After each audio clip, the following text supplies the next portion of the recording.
공공 부분 내의 불합리한 부분을 걷어내어 깨끗하고 바른 공직사회, 신뢰받는 정부를 실현해 나갈 적임자로 기대합니다.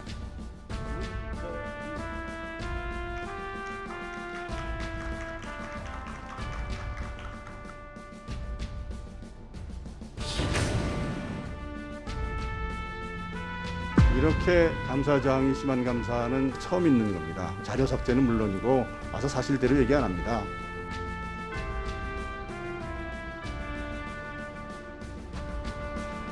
우리 대한민국의 앞날을 위해 어떤 역할을 해야 되는지에 대해서 숙고하는 시간을 가지려고 합니다.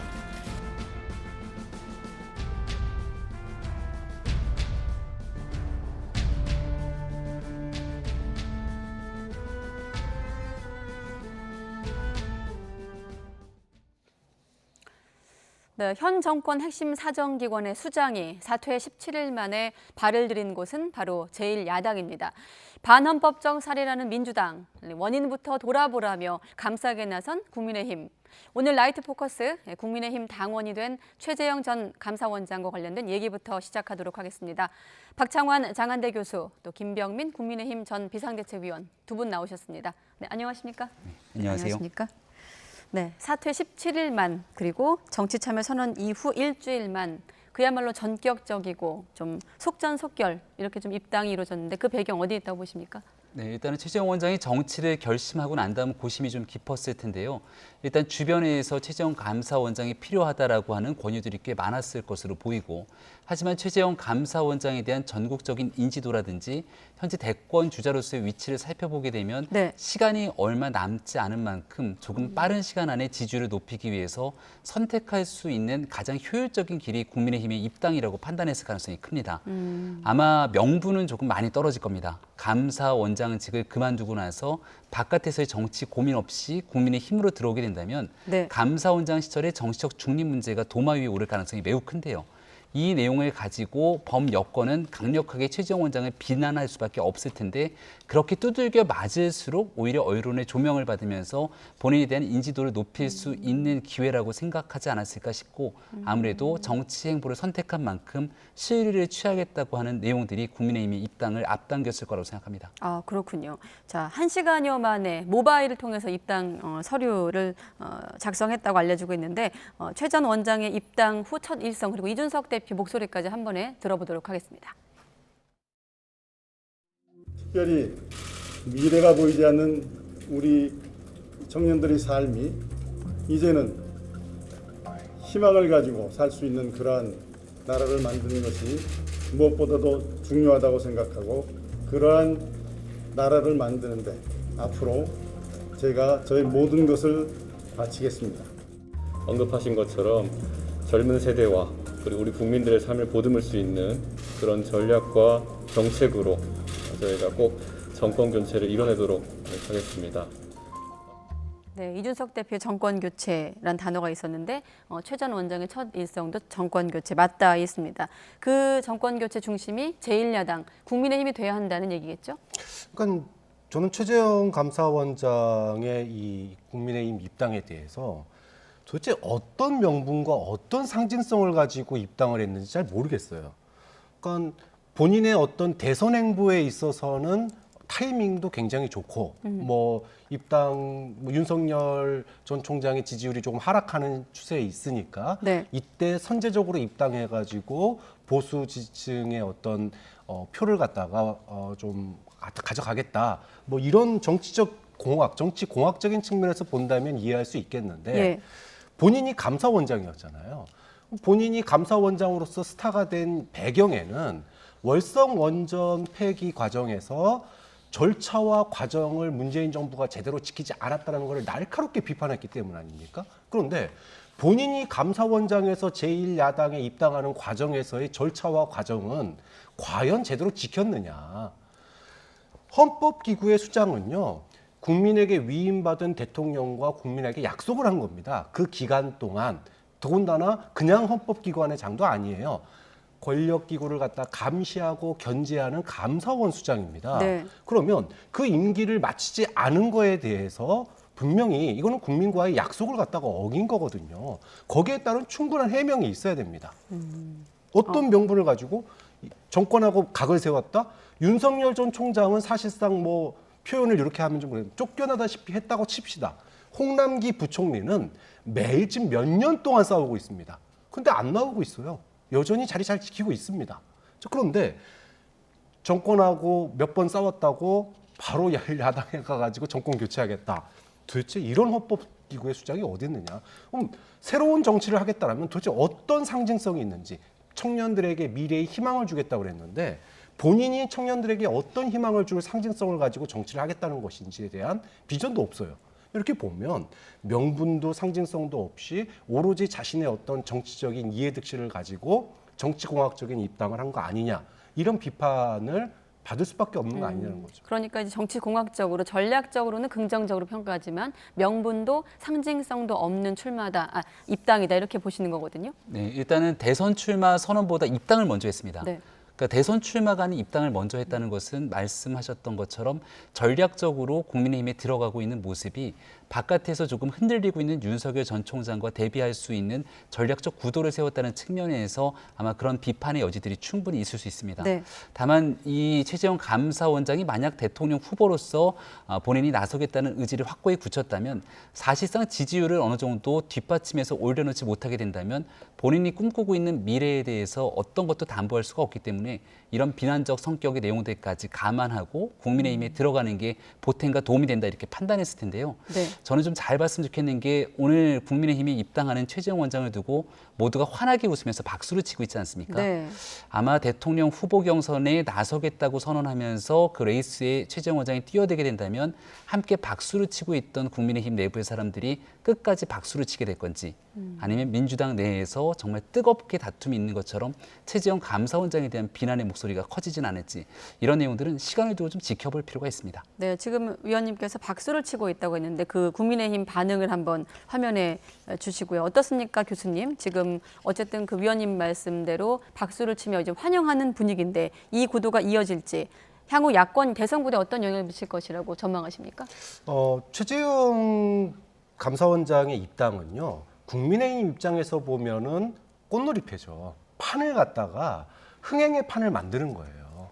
자, 그런데 우리가 흥행의 판을 만들 때 불쏘시개가 필요하고 네. 또 여러 가지 이제 흥행 요소들이 필요한데 정말로 최재형 전 감사원장이 주연으로 나설 수 있는 사람이냐 아니면 지금 누군가는 지금 최재형 전 감사원장에게 정치하라, 입당하라 권유를 했기 때문에 지금 이 자리에 온 거 아닙니까? 네. 그럼 그 권유한 세력이 국민의힘 내부에 있을 텐데 어떤 생각을 가지고 최재형 감사원장을 소위 말해서 입당을 하게 했냐는 거예요. 그럼 결국은 지금 당내에서 환영이 일색의 목소리인데 결국은 흥행의 어떤 요소로 쓰겠다는 거거든요.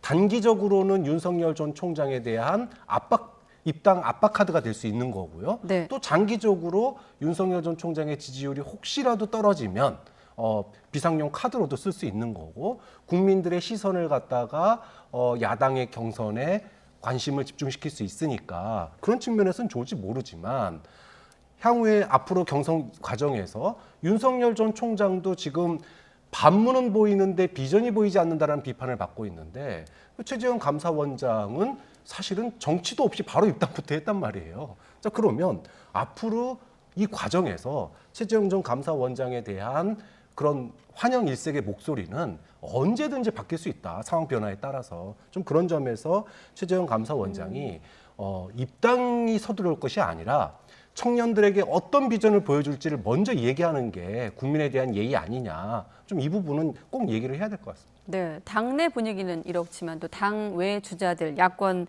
이른바 잠룡들은 어떻게 지금 최 전 원장의 입당을 지켜보고 있을까요? 일단 김동연 전 부총리가 있고 일단 지금 최근까지는 제3지대로 이제 분류가 되고 있습니다만 합당에 조금 아직은 좀 진전이 없는 안철수 대표 좀 행보와 비교해서 봤을 때 최 전 원장의 좀 행보는 어떻게 평가할 수 있을까요? 일단 이준석 지도부와 최재형 감사원장의 입장에서는 서로 이해관계가 잘 맞아떨어졌죠. 8월 경선 버스를 출발시키겠다고 공언했던 상황이 상황이기 때문에 바깥에 있는 유력 주자들이 이 국민의힘 경선 열차에 탑승하지 않게 되면 네. 이준석 대표 지도부의 리더십이 상당히 흔들릴 수밖에 없을 겁니다. 일단 최재형 원장이 탑승했기 때문에 어느 정도의 안심을 조금 놓을 수 있는 상황으로 가게 되고 최재형 원장은 이와 함께 국민의힘에 적극적으로 관여하기 시작하면서 내부에 있는 지지층들의 지지율을 어느 정도 가져갈 수 있을 거라 생각했을지 모를 것 같습니다. 그 결과에 대한 추이들을 지켜봐야 되고요. 김동연 전 부총리 같은 경우는 유쾌한 반란을 언급하면서 세대 교체가 아닌 세력 교체를 얘기합니다. 새 네. 판을 짜겠다고 얘기했는데 새 판이 아닌 국민의힘에 들어갈 명분 자체가 존재하지 않죠. 김동연 부총리 같은 경우는 더더군다나 국민의힘에 입당하지 않을 가능성이 매우 크고요. 윤석열 전 총장은 여기에서 최재형 전 감사원장이 입당했다 그래서 서둘러서 입당하는 모습을 보이게 되는 순간 정치적인 명분과 실리 그리고 본인에 대한 행보 모든 걸 잃어버리게 됩니다. 따라서 윤석열 전 총장 입장에서는 다소 국민의힘의 입당이 늦어지는 것들에 대해서 정치적 불리함이 있더라도 애당초에 언급했던 이유가 국민의힘만으로의 정권 교체보다는 더 많은 국민들과 함께하는 강력한 정권 교체를 얘기한 만큼 여기 대해서 윤 전 총장 스스로의 길을 걸어갈 가능성이 매우 큰 상황으로 보입니다. 네, 아무튼 뭐 문재인 정부 출신 인사 유례 없는 야당 행에 대해서 여당에서는 반헌법적 사례다라며 이제 비난을 쏟아내고 있습니다. 송영길 대표 얘기 한번 들어보죠. 중에 그만두신 지 17일 만에 야당에 입당하는 행위로 비춰봤을 때 과연 그 당시 행위가 정치적으로 편향된 행위, 사전에 야당 정치인이 되기 위한 고도의 정치적 행위가 아니었는지 의심을 받고 있습니다. 네, 이 밖에도 뭐 대선 주자를 통해선 배신자는 실패한다라는 좀 거친 표현도 나왔습니다. 일단 유례적인 일인 것은 맞는 건데 앞으로 중립성 논란은 뭐 경선을 포함해서 앞으로 대선 국면에서 계속 지속될 거라고 보십니까? 그렇죠. 아까도 제가 얘기했지만 현 정부의 문재인 대통령과 각을 세운 지금 인사들은 꽤 많이 있습니다. 네. 그런데 각을 세운 인사 가운데 사실은 최재형 감사원장은 그렇게 심하게 갈등을 뭐 이렇게 가장 대표적인 갈등이라고 얘기하기는 어려워요. 그거보다 갈등을 더 많이 겪은 분들이 있어요. 윤석열 전 총장을 비롯해서 네. 홍남기 부총리도 있는데 그런데 그중에 입당하신 분이 아직은 아무도 없는 상태에서 그것도 사표 내자마자 가서 바로 입당했다? 이런 부분들은 여기서 뭐 배신자 얘기했는데 그런 걸 떠나가지고 절차와 과정상에 분명히 문제가 있는 거죠. 그렇기 때문에 특히나 권력의 감시자이자 견제자 역할을 했던 감사원장이었다라고 하는 점에 있어서 앞으로 뭐 검찰총장도 그렇지만 네. 소위 말해서 권력기구, 사정기구의 수장들이 앞으로의 행보를 할 때마다 다음 정권에서도 행보할 때마다 어떤 정치적 의도가 있는 거 아니냐, 자신이 어떤 정치적인 목적을 가지고 있는 거 아니냐, 이런 꼬리표를 계속 달 수밖에 없는 점에서 최악의 선례를 남긴 것이기 때문에 앞으로 이거는 두고두고 논란이 될 역사적인 사건이다라고 평가할 수 있습니다. 짧게 한 가지만 여쭤보면 지금은 국민의힘 내부에서 환영의 분위기지만 만약에 최 전 원장이 지금보다 상승세를 탄다면 앞으로 경선 국면에서 지금의 어떤 이런 중립성 논란이 야당 안에서도 견제가 될 수 있다고 보십니까? 야당 안에서는 뭐 그다지 논리가 안 나오겠죠. 왜냐하면 최재형 감사원장이 이제 왜 문재인 정부와 이제 싸웠느냐 이 부분을 부각을 하겠죠. 그렇지만 최재형 전 감사원장이 강조했던 부분이 뭐냐면 절차와 과정이에요. 네. 좀 그런 점에 그런 점은 아마 내부에서도 비판의 목소리 나올 수 있다고 봅니다. 네, 알겠습니다. 자, 최 전 원장을 포함해서 최근에 여론조사를 통해서 최근에 대선 주자들의 좀 행보도 살펴보도록 하겠습니다. 차기 대선 주자 선호도 먼저 보도록 하겠습니다. ARS 방식으로 이루어진 여론조사인데요. 윤석열 후보가 27.8%, 이재명 지사 26.4% 이렇게 쭉 나오고 있습니다. 조금 지지율이 흔들리고 있다고 볼 수 있을까요? 윤 전 총장? 네, 일부 하락하는 추세가 이어지고 있는 것은 부정할 수 없는 상황인 것 같습니다. 네. 일단 더불어민주당의 경선 국면이 나름대로의 컨벤션 효과를 가져가고 있는 상황이고요. 그리고 윤석열 전 총장 같은 경우는 정치 참여를 선언하고 나서 보여줬던 여러 차례 행보들이 있었는데 그 행보가 사람들을 만나긴 했지만 국민들이 윤석열 전 총장이 갖고 있는 기대치를 충족시키지는 못했던 것 같습니다. 그리고 윤 전 총장에게 갖고 있는 기대감은 보수층의 기대감도 있고 네. 중도층에서 이쪽 저쪽을 가리지 않고 공정과 정의를 위해서 나서는 윤석열 전 총장의 변화의 기대를 갖고 있는 국민들도 상당할 겁니다. 근데 최근의 행보의 많은 메시지들이 윤 전 총장 본인은 부인하지만 보수적인 행보의 메시지들에 조금 더 힘이 실릴 만큼 중도층에서 이탈하는 요인들이 있지 않을까라는 생각이 들고 네. 지금 여권 진영에서 이낙연 전 대표의 지지율이 소폭 상승하는 모습을 보이는데 민주 진영에서 이탈했던 호남 지지층, 중도 여성의 지지층들이 일부 이낙연 전 대표에게 다시 몰리는 모습들도 윤석열 전 총장에 대한 지지율이 좀 흔들리는 모습으로 보이는데 이 정도 시점에서 위기감들을 느꼈다면 완전한 변화를 위한 혁신의 과정들이 윤 전 총장 측에는 꽤 필요한 상황으로 보입니다. 혁신이 좀 필요하다. 이런 입장이신데 차기 대선 후보 적합도 조사 결과도 있거든요. 함께 띄워주시죠. 적합도 결과는 조금 더 차이가 있습니다. 이재명 지사와 윤 전 총장. 교수님은 어떻습니까? 최근에 정치 선언 이후에 어떤 행보에 대해서 김병민 위원께서는 좀 혁신이 필요하다 이렇게 평가하셨거든요. 뭐 국민들 입장에서 뭔가 보여줘야지 따라갈 거 아닙니까? 대선 출마하겠다라고 선언은 했는데 맨날 악수하는 사진만 나와요. 내용이 없습니다. 메시지가 없어요. 예를 들어 뭐 진중권 씨라든지 아니면은 뭐 진보적인 그런 교수님을 만났다든지, 최장집 교수? 예. 그렇죠. 또는 그 반기문 전 총장을 만났다든지 그 만나고 나서 이런 훌륭한 분들을 그러니까 소위 말해서 범진보까지 내가 아우른다 그러면은 그 사람을 뭐 영입을 했다든지 아니면은 이 사람들로부터 정책적인 어떤 그 연대를 하기로 했다든지 뭐 이런 어떻게 결과물이 있어야 되는데 네. 그냥 듣고만 왔대요. 사진만 찍었대요. 그러면 우리가 지금 대통령 이게 대선 뭐 2년 전이라면은 참 광폭행보 하는구나 이렇게 평가할 텐데 대선이 이제 8개월 남았습니다. 대통령이라고 하는 건 리더고 지도자예요. 네. 리더와 지도자는 국민들에게 저기로 갑시다라고 좌표를 얘기하는 사람이지 이야기 듣고 다니는 사람이 아니잖아요. 그런 점에 있어서 지지율 하락은 메시지 없는 지지율 하락은 뭐 너무나 당연한 결과다. 그래서 앞으로 이게 정말 물론 뭐 윤석열 전 총장도 그런 정책들은 지금 준비 중에 있고 곧 발표될 거다라고 얘기했는데 네. 그런 정책이 아니죠. 국민들의 삶과 민생이 그 안에 들어있는 겁니다. 그러니까 정책을 무슨 후순위 얘기하듯이 그렇게 얘기하는 거는 지금 윤석열 전 총장이 큰 뜻을 어떻게 풀어가고 국민들에게 체감하게 하느냐에 있어서 이 부분에 있어서만큼은 굉장히 큰 실수를 하고 있는 거다라고 이야기할 수 있을 것 같아요. 네, 마침 또 윤 전 총장이 말씀하신 대로 반 전 사무총장을 만났는데 또 반 전 총장의 어떤 행보와 좀 묘하게 겹친다 이런 평가도 있습니다. 위원님은 어떻게 보십니까? 네, 아마 외교 안보에 관련된 조언을 좀 듣고 싶었을 것이고요. 반기문 전 총장은 최근 기후 환경 변화에 대해서 강력한 의지를 갖고 또 역할하고 있기 때문에 네. 이러한 국제적 정서라든지 많은 부분들을 배울 수 있을 겁니다. 윤 전 총장의 최근 행보가 윤석열이 듣습니다거든요. 그러니까 윤 전 총장 입장에서의 스케줄은 처음에는 자맹을 하고 이제 국민의 목소리를 듣고 다 듣고 나면 뭔가 정책을 발표하고 이런 순서에 따른 스케줄을 고민하는 것이 아닌가 싶은데 여의도 정치의 시간은 전혀 다르죠.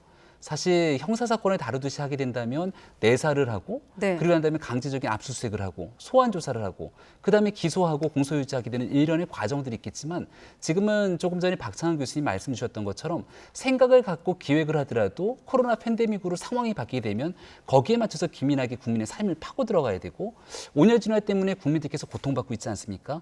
그 삶의 현장으로 가서 대통령 후보로서 어떤 메시지를 내고 앞으로의 미래를 그릴지를 이게 다 하나의 순간순간의 메시지로 맞아떨어져야 되는데 지금 정무적 판단 과정 속에서 약간의 미스가 있는 것 같습니다. 네. 아마도 이런 내용들을 충분히 인지하고 있을 터라 윤석열 전 총장 측에서도 분명하게 변화의 시기가 왔다고 판단할 거라 생각합니다. 네, 그렇다 보니 취재 현장에서도 제2의 반기문이란 비판에 대해서 어떻게 생각하느냐고 윤 전 총장에게 질문을 했거든요. 여기에 대한 윤 전 총장 생각도 한번 들어보시죠. 제2의 반기문이다 이런 식으로 비판 발언이 나오기도 했는데요. 비판은 자유니까 뭐 얼마든지 존중하겠습니다. 분명히 제가 어떤 정치적인 그 뭐 손해, 이불리를 떠나서 그런 손해가 있더라도 제가 한번 정한 그 방향에 대해서는 일관되게 제가 걸어가겠다고 분명히 말씀을 드렸고 정치하시는 분들의 그 각자의 그 상황에 대한 판단과 또 그분들의 선택을 존중합니다. 네, 비판은 자유라고 이제 질문에 맞받아치기도 했는데 실제로 여권에선 이른바 윤석열 떼기가 계속되고 있습니다. 전 국민 재난지원금 문제와 관련해 윤 전 총장이 세금 걷어서 나눠줄 거면 안 걷는 게 좋겠다라는 발언에 대해서 또 여당 쪽에서 김두관 후보였죠. 대선 후보 쪽에서도 기본 상식도 모른다 이런 좀 거친 비판이 나왔습니다. 세금을 걷어서 나눠주면은 안 걷는 게 더 좋겠다는 게 도대체 무슨 얘기인지 모르겠어요. 그러니까 메시지는 간결해야 되고요. 메시지는 분명한 의도를 가지고 있어야 됩니다. 그러니까 그때그때 생각나는 말을 갖다가 한다고 국민들의 그런 진정성에 와닿는 얘기가 되면 좋은데 이게 준비 안 됐다라고 하는 표시밖에 안 된다라는 거예요. 그러니까 반기문 전 총장 만나는 거에 대해서 비판하는 사람 아무도 없습니다. 자, 그런데 네. 언제 어떻게 만나느냐가 중요하죠. 지금은 반기문 전 총장은 사실상 대선 출마 선언하자마자 실패한 아이콘이거든요. 그러면 반기문 전 총장과 만남을 갖다가 어떻게 포함해가지고 그 다음 행보가 나와야 돼요. 예를 들어 반기문 전 총장과 외교 안보에 대한 조언을 들었는데 이런 부분들은 내가 다음 정책에서 대통령이 되면 꼭 하겠다. 주요 이슈로 가져가겠다. 이런 뭔가의 메시지가 있어야지 그냥 만나고 나오니까 당연히 사람들이 반기문 사례에 대해서 어떻게 생각하냐. 네. 이렇게 본인이 제2의 반기문 이런 질문 받을 수밖에 없는데 그 질문에 대해서 남들 어떻게 하든 정치권에서 어떻게 판단하는지 중요하지 않고 자기는 뚜벅뚜벅 제 갈 길 가겠다라고 얘기하는 말은 좋지만 제 갈 길 가려고 지금 대통령 후보 하는 거 아니잖아요. 국민들에게 공감대를 형성하고 비전을 보여주기 위해서 대통령 하는 거 아닙니까? 그러면 도대체 비전은 뭐고 공감대는 어떻게 할 건지를 갖다가 이렇게 만나는 과정에서 보여줘야 되는데 그걸 못 보여준다는 거죠. 그 부분이 본인의 소신을 지키는 건 중요하지만 네. 정치인은 국민과 공감대를 형성하는 게 제일 중요하기 때문에 그 부분에 있어서만큼은 오늘 만남도 그렇게 과연 효율적인 만남이냐 또 국민들에게 뭔가의 의미 있는 만남이냐 개인에게는 의미 있을지 모르겠지만 국민에게는 그렇게 큰 의미로 와닿지 않는다는 겁니다. 네, 두 분의 어떤 부연 설명을 좀 참고로 앞으로 윤 전 총장의 행보가 좀 어떻게 바뀔지도 함께 지켜보도록 하겠습니다.